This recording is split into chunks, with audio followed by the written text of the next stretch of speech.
Wow. Yeah. Glad they're okay. Yeah. You know, I and mean, good work by those rescue crews getting them all out of the school. The rescue crews and the adults who had to take care of the kids. You know, these teachers and educators, they're more than just teachers and educators. They care for our kids in situations that you cannot even anticipate. They were so ready to go. Good job for all of them, and glad they're all safe tonight.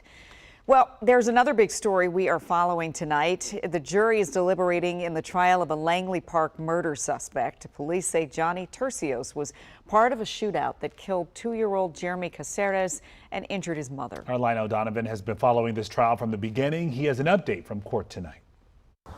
Court got off to a late start today, and closing arguments almost didn't happen. This morning, the defense called out the prosecution for not providing them with a video interview of one of Johnny Tercios' accomplices, Nilson Granados Trejos, which was supposed to have been provided to them back in January. Tercios' lawyer called for a mistrial due to the oversight. Although the judge did agree that the state should have handed the interview over, he allowed for the case to proceed. And this afternoon, the jury was brought in to hear final arguments. During closing arguments, the prosecutor argued that although Israel Fuentes shot the gun that ultimately killed Jeremy, Tercios is just as responsible. He also said that even though Jeremy wasn't the intended target, Tercios still went out that day intending to kill someone. Meanwhile, Tercios' attorney challenged the testimonies of Jeremy's mother, Rosa Caceres, and David Medina, another person charged in this case.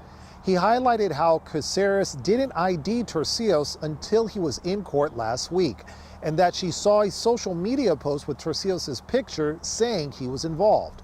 He also questioned Medina's testimony and the time it took for him to come forward. Yesterday, Medina testified that Tercios threatened him to drive the stolen SUV to the shooting location. However, the defense argued no knife was found.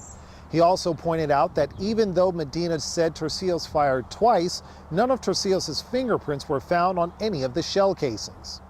Now, the jury was just sent home less than an hour ago, and tomorrow they'll be brought back in at 8:30 to continue their deliberations before delivering a final verdict. From the Prince George's County Courthouse, Lionel Donovan, WUSA 9.